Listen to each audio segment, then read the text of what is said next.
Allahu Akbar, Allahu Akbar, Allahu Akbar, Allahu Akbar. In Cairo, a muezzin calls faithful Muslims to prayer.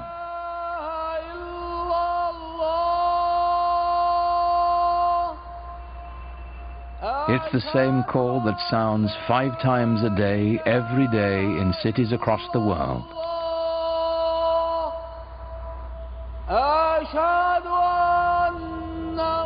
Nearly a quarter of the people on earth respond to it, bound together by the enduring spirit of Islam.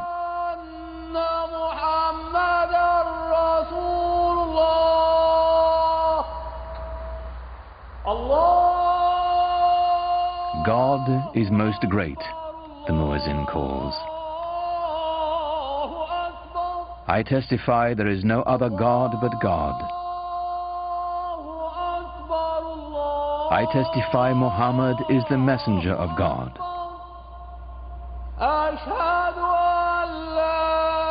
Come and pray. Come and flourish. God is most great. There is no God but God.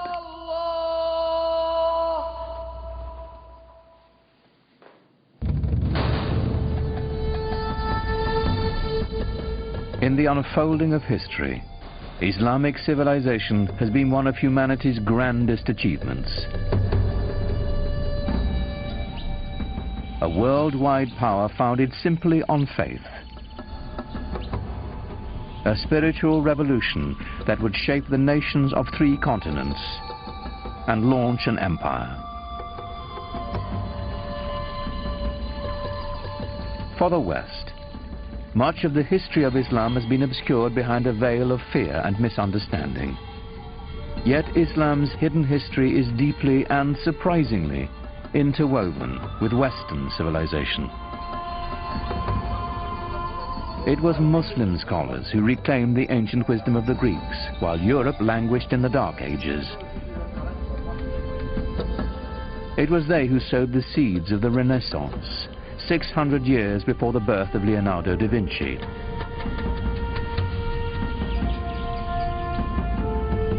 From the way we heal the sick, to the numerals we use for counting, cultures across the globe have been shaped by Islamic civilization. But all this began with the life of a single ordinary man, and the profound message he proclaimed would change the world forever. His name was Muhammad.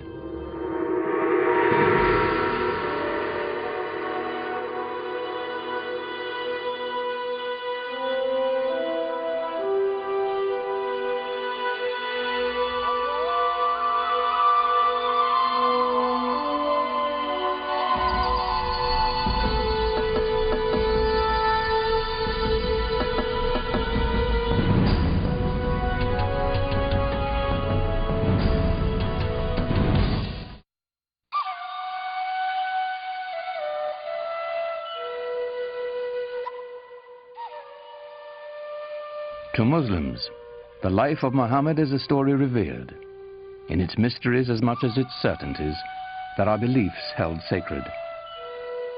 Whatever we can tell about the Prophet, of course, is screened through the filter of what has been preserved over the centuries and what people have wanted to preserve. And it's very difficult to pull out from all of these different sources that are very adoring and the ordinary human being that the person that he was.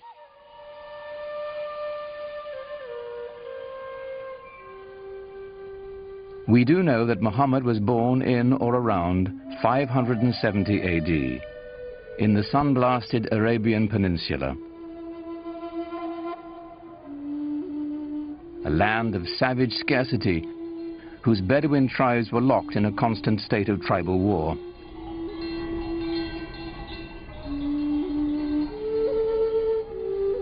While still an infant, Muhammad's parents gave him his first taste of life in the desert. Muhammad was from a town, Mecca, but he was sent off to live with the Bedouin because the people, even in the town of Mecca, felt that the Bedouin were the holders of the deeper cultural Arab values. And the Bedouin view the townspeople as having lost their really authentic roots in Arab culture and the poetry and animal husbandry and all the things that they do so well. By the time Muhammad was 6, both of his parents had died, and he was taken under the protection of his uncle, chief of his clan. Being an outsider gave him a singular perspective. He'd been orphaned early and developed very early on a passionate sense of concern for those who are left out of society. To be orphaned in a tribal society where clan and family relationships are your keys to everything, success, status, honor, dignity, is to face what it really feels like to be marginalized. And that obviously had a very deep impression on him as a young man. In some ways, it was detrimental, of course, to grow up without parents, but in other ways, he was so adaptable. He had many parents, he had many fathers, he had many mothers, so it made him a child of everybody. Muhammad's clan, like Arabs all across the Arabian Peninsula, would share the stories that had been told and retold for generations. Pre-Islamic Arabian civilization was largely an oral culture, and there was tremendous respect for and admiration for people who could express themselves orally, and especially those who could recite poetry almost at the drop of a hat. Some of the most important people in a tribe were the poets.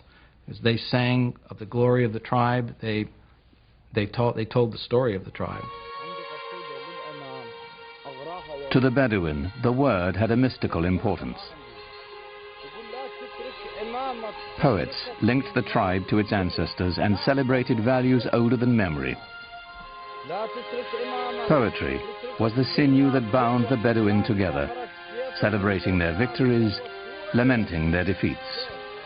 The poems themselves, like the poems of Homer, both celebrate this great heroic ethos and yet intimate in the deepest way the tragedy that this ethos of constant tribal warfare brings to people. Warfare and conflict were the grim realities of a dangerous time. Muhammad's uncle taught him the skills he'd need to survive in a world where even a prophet would wield a bow and arrow.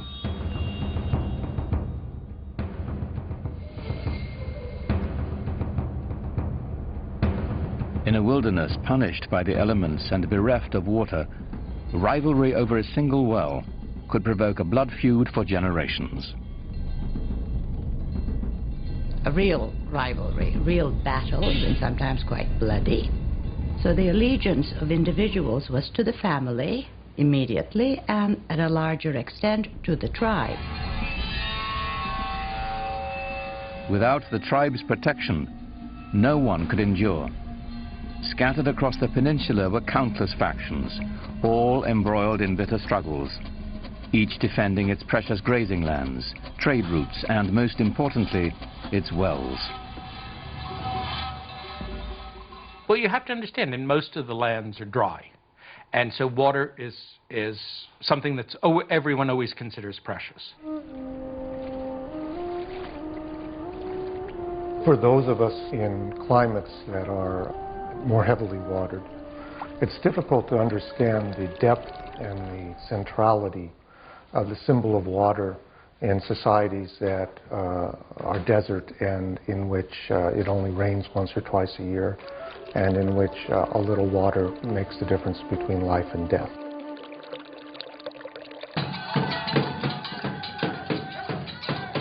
Each clan had its own separate gods and totems, to water and wind, fire and night. They were kept in the caravan town of Mecca, in a shrine of wood, stone and cloth. It was called the Kaaba, the Arabic word for cube. Pre-Islamic Arabs worshipped a number of spirits, and they were generally nature-oriented spirits, sometimes associated with natural features like trees or rocks or springs.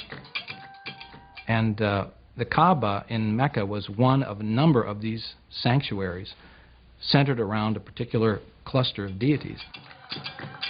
It was said the Hebrew patriarch Abraham himself built the Kaaba centuries before, and that a sacred black stone it held within had fallen from the sky.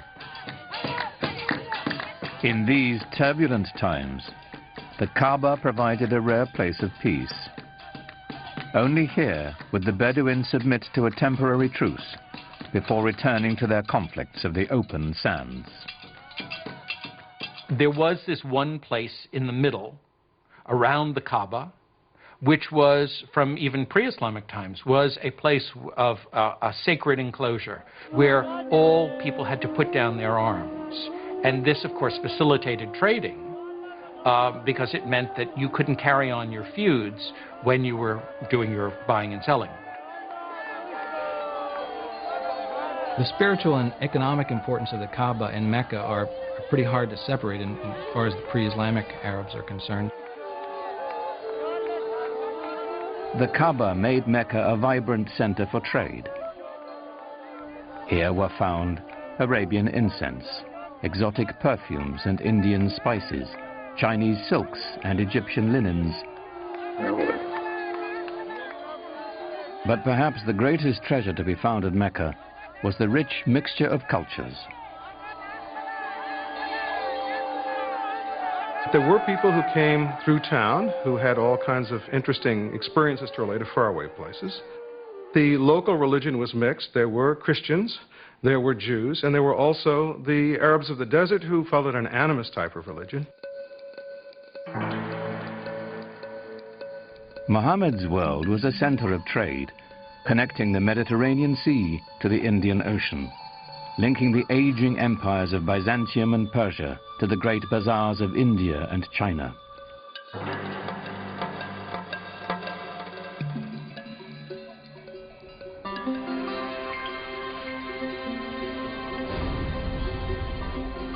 Muhammad became a merchant. In fact, he had a great flair for trade.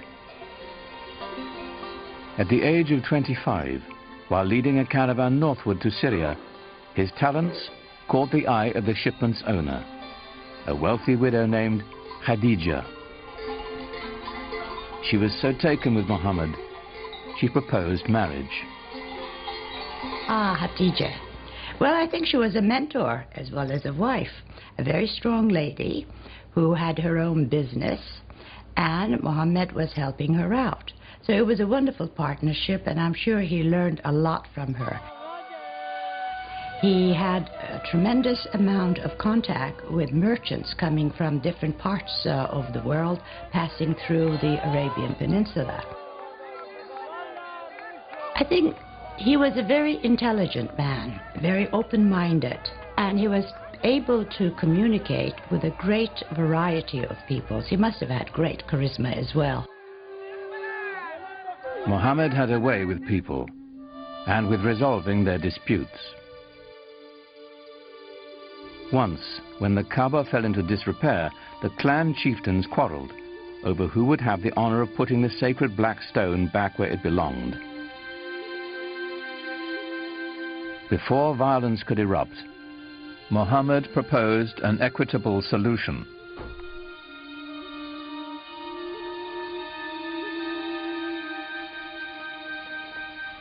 United in the effort, the four leaders shared the weight and the honor. In gratitude, they invited Muhammad himself to replace the sacred stone. He became known as Al-Amin, the trusted one. There are all kinds of indications that he was tremendously interested in religious questions.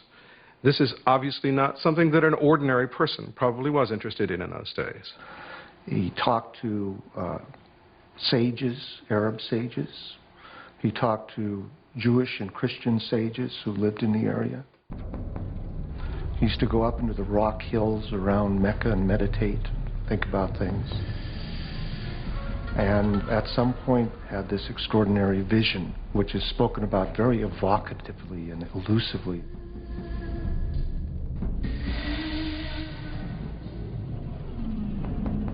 In a cave above Mecca, Muhammad had an experience that would be the defining moment of his life. An angel was said to appear before him in the form of a man, instructing him to recite in the name of God, the Almighty. For Muhammad, it was an encounter as profound as it was deeply disturbing. You get a sense of what it would be like to be a normal person in society, perhaps unusual in the sense of your intensity for things like social justice and finding out what the meaning of life is, but not being endowed with anything that would seem miraculous by your friends. And all of a sudden having this voice come to you and then come out of you as you speak it and recite it to other people. And that is the beginning of the prophetic career of Muhammad.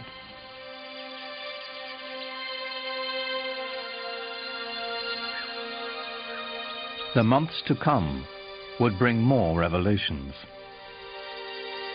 Powerful words of a lyrical quality, more beautiful than the most exquisite Arabic poetry. Above all, Muhammad was to bear one message to his people, a simple yet radical proclamation, that there is only one God. The central tenet of Islam is the oneness, the indivisible unity of God. Not something that is simply that one pays lip service to, but something that is absolutely the most important concept. Divine unity is more than saying there's only one God and there aren't other deities. It's only thinking about one thing. So to be thinking about possessions, to be thinking about status, to be thinking about power are all intellectual idols.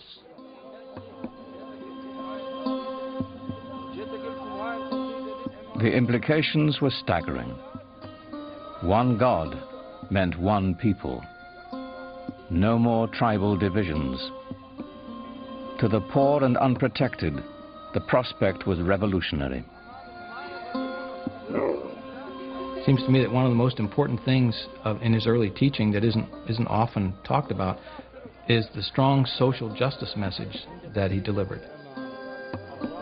In Mecca of the time, there was an increasing separation between the haves and the have-nots. He insisted that this was not to be and that we should share the wealth, and it was this social justice message that I think that really got him a hearing among many of the folks. So coming with Islam, it was a new order, a new way of life. And it was a beautiful way of life because everybody was equal, black, white, men, women, children. So it had that type of universal appeal, which I think was the reason why Islam spread so rapidly. Many were moved by Muhammad's message as he began to speak out in the community. It had the suppleness and symbolic depth of the great pre-Islamic poems that had been created by this people and that had given this people in Arabia such an extraordinary ear for verbal expression, where verbal expression was the commanding cultural force.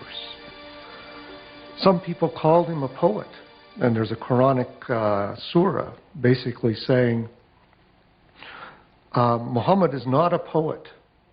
Poets speak through desire. This is not the voice of desire, this is the voice of God. Muhammad's following began to grow. They called themselves Muslims, for those who surrender to God. They set out to preserve the message Muhammad had brought. This was the beginning of the Quran. The Quran was revealed orally, but very soon people realized that it had to be written down in order to make sure that it wasn't corrupted and that the original message was maintained. And from a very early date, and it's very unclear when that date was, because no early manuscripts of the Quran survive, people began copying it down. The Quran is the revelation of spiritual teaching, of both ethical and social guidance. It was revealed and remains in Arabic. And what's so extraordinary about the Quran is its naturalness, so that it can say the most powerful cosmic things with a sense of intimacy, so that power and tenderness come together constantly in the Quranic language. With words alone, the Quran delivers its vision to the faithful. Its imagery conjures a picture of the afterlife that resonates with all the power of traditional Bedouin poetry. Imagine yourself in the desert, surrounded by dust, by the glare of the sun. You wear cloaks to cover your body because the wind will just sear your skin right off your face. And you walk into an oasis. The temperature drops dramatically. There's a quiet there. The wind is no longer howling. Everywhere you look, you see green and color. The world of water and paradise are symbolically tied to one another. And the Quran can conjure that up with just a few briefly chosen words.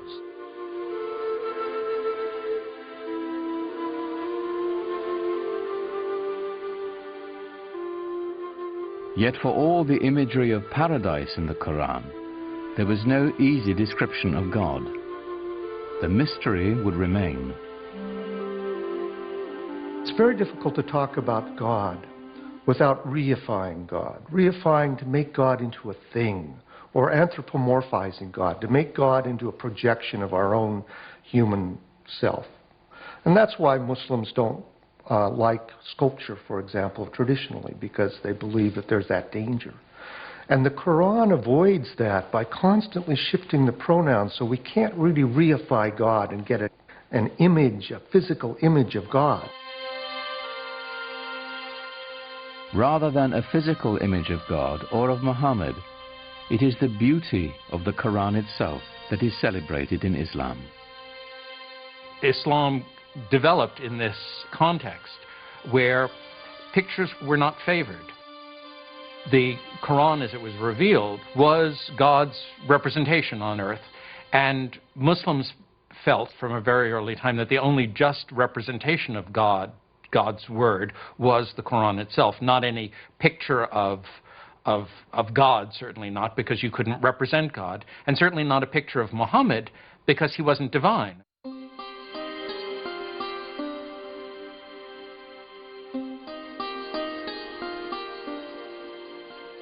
At certain times and places, people did make images of the Prophet Muhammad, but these are not religious images. These are not images meant to be worshipped. They're not images of a saint or of God. They are images of Muhammad as a historical figure. He's sort of given honor by having a very bright blue background or a white cloud near him, but he's not otherwise distinguished from the other characters in the story. At other times, people did represent the Prophet, but he was always represented with a white cloth over his face to hide his face, so that there were different approaches to doing this. But in all of these are not devotional images. You're not supposed to look at them and pray towards them. You're to learn more about the history of your religion, with the emphasis on history from them. As Muhammad's community grew, so did the opposition. People, of course, were skeptical and said, look, if you're a prophet, where's your miracle? And the prophets in the Quran, Moses had miracles, Jesus had miracles. Where's your miracle? The Quranic answer to that challenge is, this is the miracle, this Quran. But that wasn't miracle enough for the people who defined themselves by the gods of their ancestors and the totems of their tribe. Their doubts increased. The idea of life after death appalled them. So the Quran presents people as really being skeptical. You mean to tell me that after I die and my body has gone back to the elements and I've been putrefied, that I'm going to be put back together again and brought back to life? That, of any of the messages in the Quran, that struck the people of Arabia as being the most hard to believe. Muhammad also spoke of eternal damnation for the unjust. He used the language of apocalyptic imagery, talking about the signs of the ends of time, when the mountains crumble, when the skies are rolled up like scrolls. Then you will know what responsibility you bear for your actions. There are references to those who are unjust going to the fire. To the non-believers, the divine reckoning Muhammad invoked was an outrage. His dismantling of their heritage and customs, deeply unsettling. It was a threat in several ways, to their social order, to their age-old traditions, and an economic threat because of the importance of the pilgrimage shrine of the Kaaba in Mecca. As Muhammad's following increased, the social fabric of the caravan city began to unravel. Business suffered as pilgrims and traders, worried for their safety, left town. The tribal leaders decided Muhammad and his message must be removed permanently. They didn't want him taking over. They didn't want him horning in on their control of the city. They made things very difficult for him, perhaps even plotted his assassination. They tried to keep him away from the Kaaba. They did everything they could to kind of run him out of town. They demanded that Muhammad's uncle remove his clan's protection from the Prophet, which would clear the way for his murder without the threat of retribution. But his uncle refused. The battle lines were drawn. Nothing short of tribal war would settle the conflict now. Muhammad is clearly asked to do extraordinary things, to tell the Bedouin to give up many of their notions of multiple gods, to give up their attachment to their ancestors and their tribal warfare in the way they had, things that could and did make him the object of scorn, persecution, and an attack.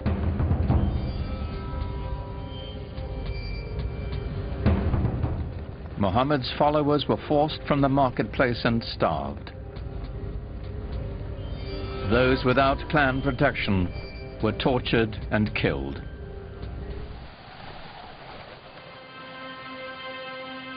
In 619 AD, Muhammad's wife, Khadija, died, and his uncle as well. Gone were his first great love and his only protector. Here at last was the opportunity his enemies had been waiting for. But in the lush oasis town of Yathrib, north of Mecca, a refuge opened to Muhammad and his people. Clan rivalries had become deadly in the town, and they desperately needed a peacemaker. They had heard that Muhammad was a very trustworthy man. They heard that he had great arbitration skills, and they thought, let's see if we can't get him up here and help us out. So they invited him.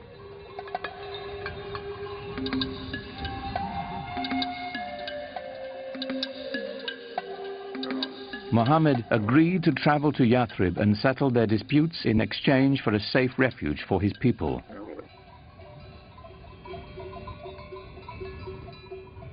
For Muhammad's followers, Leaving the place of their ancestors, their families and tribes, was the ultimate test of devotion.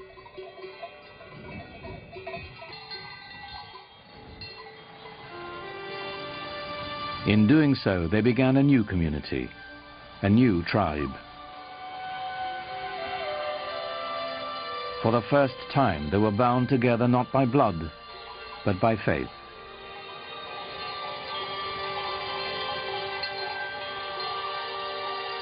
In the course of a single caravan journey, Islam marks its true beginnings.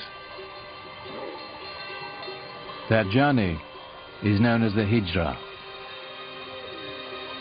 622 in the Christian calendar marks the Muslim year 1.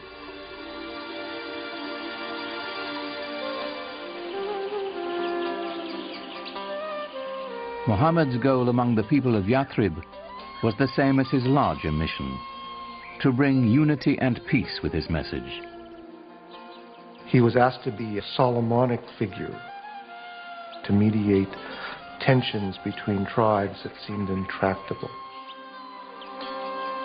As his work succeeded, the town would become known as the city of the Prophet, Medina.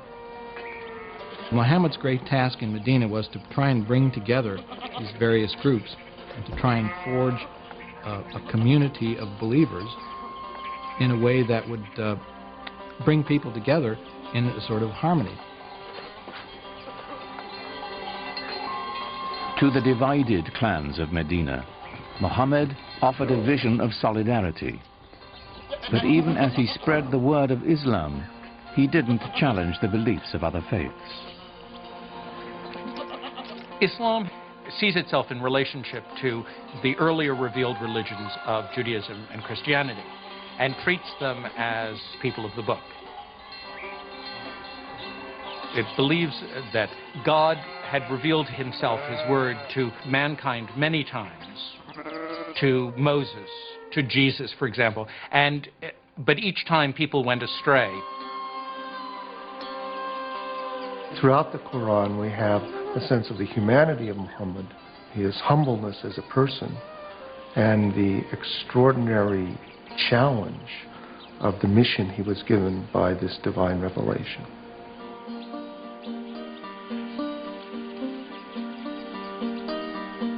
As the Muslim community grew in Medina, a life of simple devotion and ritual developed. A freed Abyssinian slave named Bilal was the first to call believers to prayer at Muhammad's house. Allahu Akbar! Allahu Akbar! It was the first mosque. Allahu Akbar! Allahu Akbar! Ashhadu an la ilaha illallah. The call to prayer has within it the first Islamic pillar, which is the affirmation of God's unity.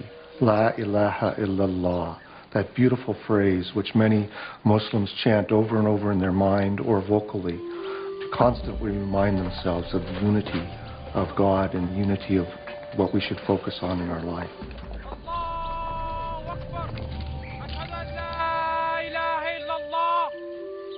أشهد أن لا إله إلا الله أشهد أن محمدا رسول الله. Praying together is a good thing. It cements the idea of belonging to a movement, to a religion, to an organization, to a community. The result is something very, very powerful, even to watch, even for a non-believer or someone from another religion. We carry out physical gestures of prayer in worship that unify our body and our mind and our soul, all at the same moment of bowing and touching our head to the ground toward that exact center. What could be a more powerful symbol of unity? It's said that while he was in Medina, Muhammad received a revelation instructing those in prayer to face in the direction of the Kaaba in Mecca. Though filled with pagan idols, it was still the shrine of Abraham, the first believer in the one true God.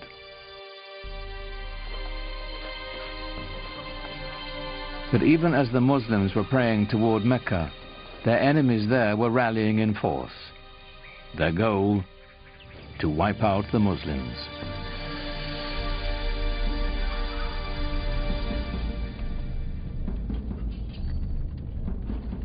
Muhammad's people began to gather arms.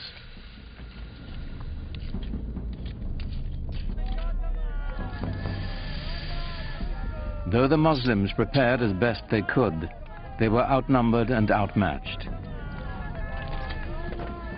They mustered a force of only 313, mostly old men and boys, with few weapons. While the approaching Meccans were heavily armed and 1,000 strong.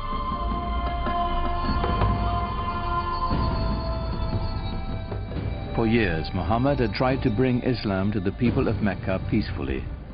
Now it was time to fight.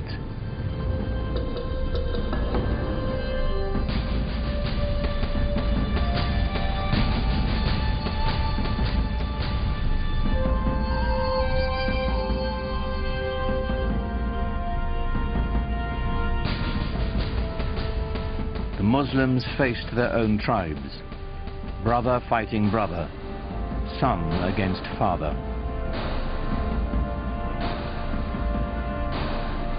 Yet they came armed with a powerful weapon, a passionate belief in their faith. Muhammad's troops fought with every confidence that God's will was guiding them.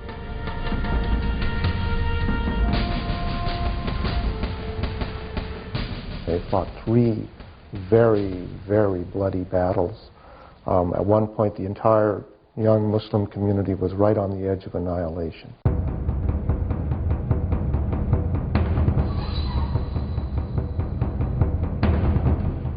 For 3 years, the Muslim army held out against staggering odds.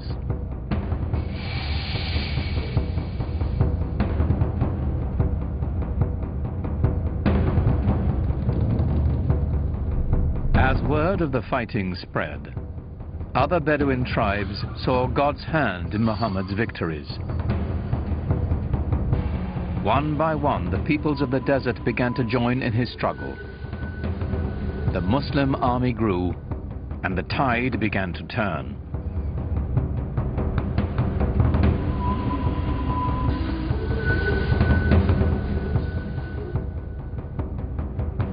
The Muslim forces advanced to the outskirts of Mecca. It was a furious siege that lasted for nearly a month.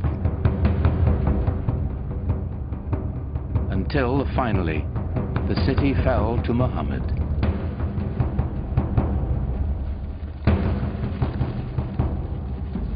In 630 AD, the terrified people of Mecca braced for the onslaught. Muhammad's army was returning home, now 10,000 strong.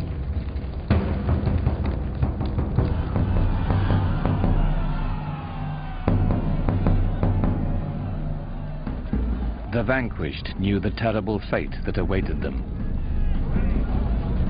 According to the modes of tribal warfare, the Meccans could expect a big revenge. The men are usually killed, women and children are sold into slavery. There's little pity for the loser in a tribal war. Of course, that's standard around the world.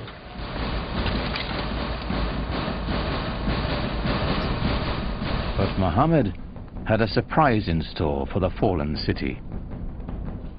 When Muhammad came into Mecca, and not only did not carry out a bloody revenge, but actually embraced the very Meccans who had fought him for 3 years and attempted to annihilate him, it was very shocking to the people in his milieu. So within the very founding of a religion, one finds episodes of great generosity, often extraordinary acts of of kindness and mercy. But not all of Mecca escaped Muhammad's wrath. Flush with victory, his troops marched straight to the Kaaba. 7 times they circled the shrine, as those who had come to seek its protection appealed to their idols. But it was not the pagan people Muhammad had come to destroy. It was their gods. He raised his staff, and the tribal gods of his ancestors smashed into dust. When Muhammad entered Mecca and entered the shrine and destroyed the idols in the shrine, this is of great cultural and symbolic importance in Islam. By breaking the idols, he was breaking apart the tribal system in which each tribe really had its own independent deity. This was shocking to the Bedouin. This was saying the gods of our fathers are being destroyed. In some sense, you're saying that our fathers themselves were deluded. How can you say this in a tradition in which relationships to one's father and tribe were primary? So this act of iconoclasm then is seen as an act of prophetic violence that has just as much importance in Islamic tradition as Moses' breaking of the tablets when he saw the idolatry at Mount Sinai, or Jesus' casting the money sellers out of the temple.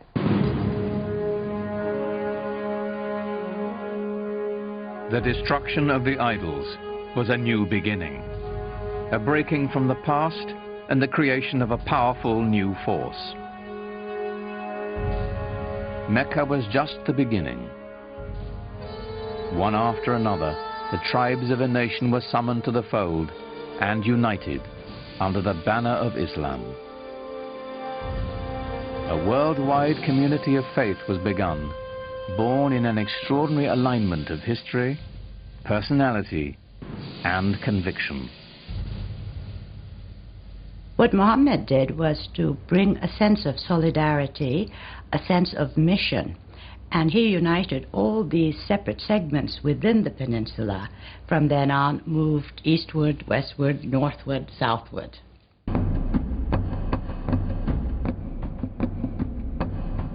The Muslims turned to the north, swept into present-day Lebanon and Syria.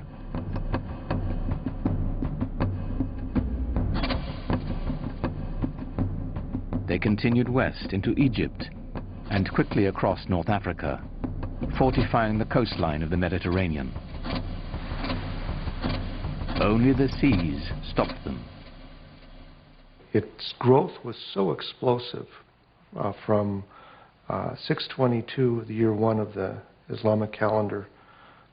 Within 50 years, people whose father had been camel herders were now governing one of the major empires in world history. Within 200 years, it extended from Spain to China. The Muslims absorbed the Sasanian Empire of Iran and 2/3 of the Christian Byzantine Empire. By now, the empire was larger than Rome. It stretched from Morocco in the west to the Indus River in the east, where the border of India is today.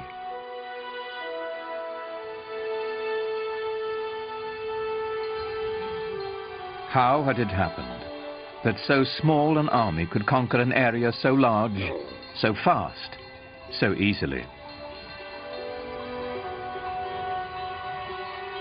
Islam's success in expanding into the central Middle East and across North Africa was due in large part because people were fed up with previous regimes.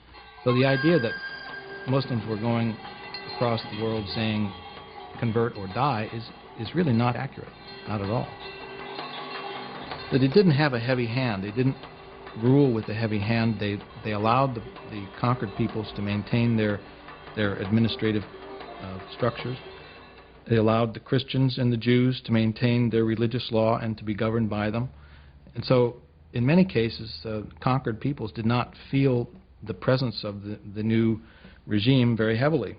Certainly for individuals who felt themselves exploited or downtrodden by an oppressive and even sometimes parasitic priesthood, the idea of Islam being a religion essentially free from clergy must have seemed very attractive. It's the times that creates the movement and sometimes the men. The Roman Empire had collapsed, the Byzantine Empire wasn't strong enough. There was a need for a new vision, a new way of looking into life.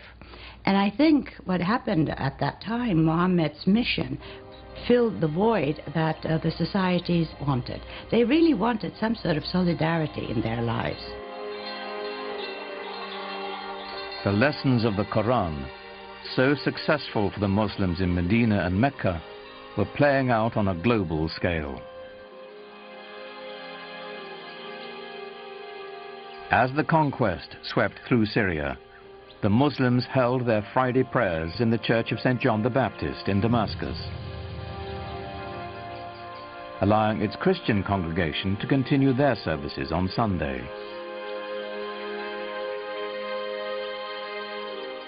Side by side, the two faiths shared the same building, in peace.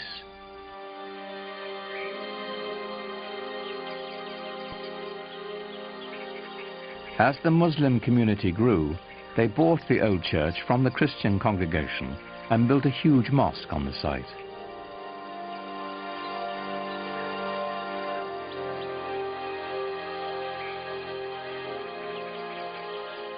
With Byzantine artisans, they decorated it with golden mosaics of an Islamic paradise.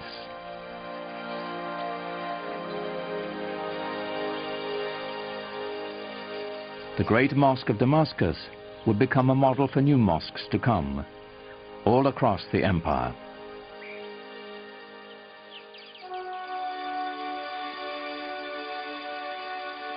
The Arabs transformed their conquered lands, maintaining, improving, or expanding the infrastructure. In Tunisia, building on Roman ruins, they devised an ingenious system of water purification, using gravity to separate fresh water from sediments.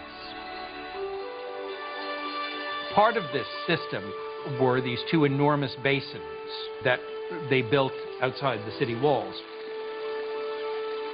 The clean fresh water would flow over into the larger basin, where it would then be distributed by pipes to the city. This is, hundreds of years before anyone in Europe ever thought of having running water.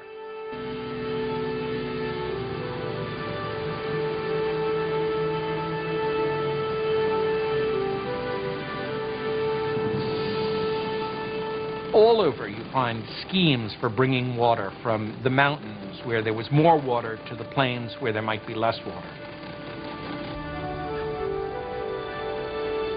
They resurrected elaborate irrigation systems, filling the old stone aqueducts with precious water.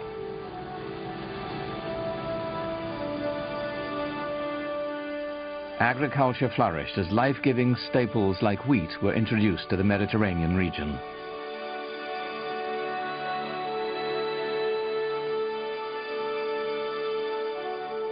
But Muslims saved their most monumental feat for the holy city of Jerusalem. Islam's first great work of art is the Dome of the Rock. It was built in a city that was holy to Christians and Jews, and it's spectacular. Like Mecca and the Kaaba, the significance of this holy site goes back to Abraham, for the rock within is said to be the place he nearly sacrificed his son.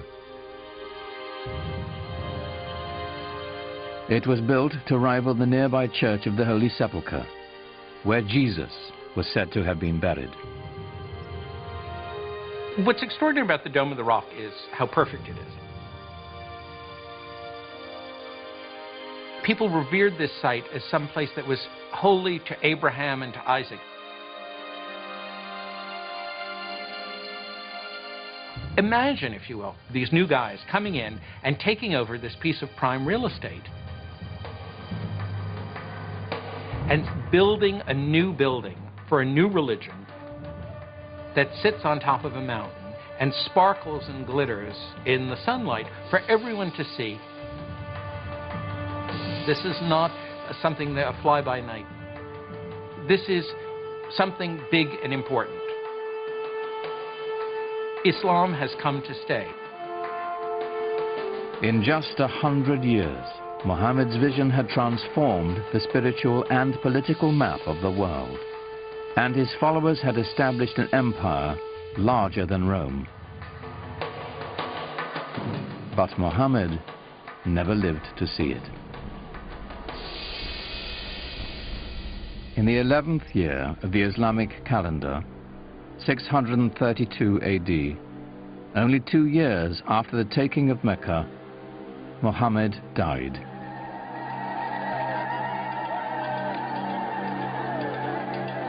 Medina fell into despair.